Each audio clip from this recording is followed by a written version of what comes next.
এটা হচ্ছে 5x7 সেগুন কাঠের বক্স খাট, একদম নতুন করে করা, মানে ইংলিশ খাটে বক্স করা হয়েছে।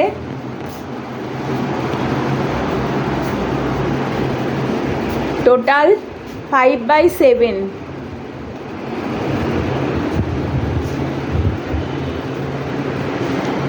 এই হলো নাম্বার 1 ফার্নিচার। এবার যাচ্ছি আমি সেকেন্ড ফার্নিচারের দিকে। এর সঙ্গে ঠাকুরের সিংহাসনও আছে, যদি কেউ নিতে চায়। ঠাকুরের সিংহাসন কাঠের তৈরি।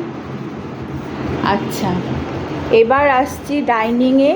এখানে একটা স্টিলের গ্লাস ফিট করা আলমারি আছে। এটা হচ্ছে ফ্রিজ ওয়ার্লপুল, রানিং কন্ডিশন। এটা 195।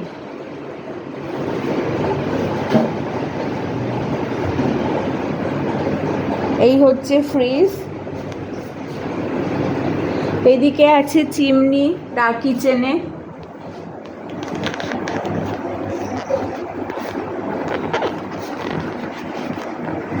এটা হচ্ছে চিমনি, অ্যাকোয়াগার্ড।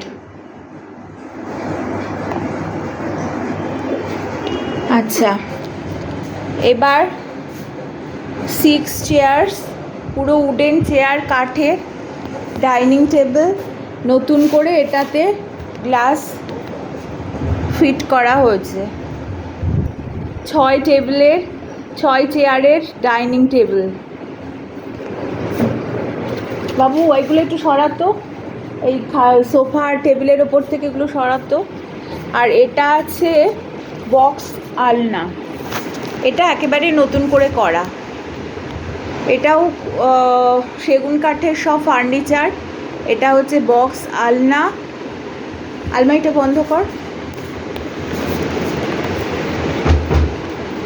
এটা হচ্ছে আলমারি, সেগুন কাঠের আলমারি, নতুন করে পালিশ করা হয়েছে, গ্লাস ফিট করা। এই যে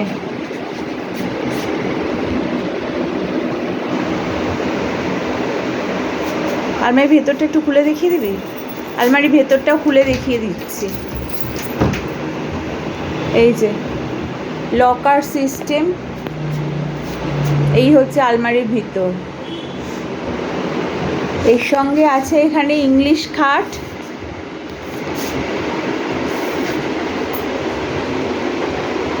এটা ডাবল খাট। ওখানে সোফাটা,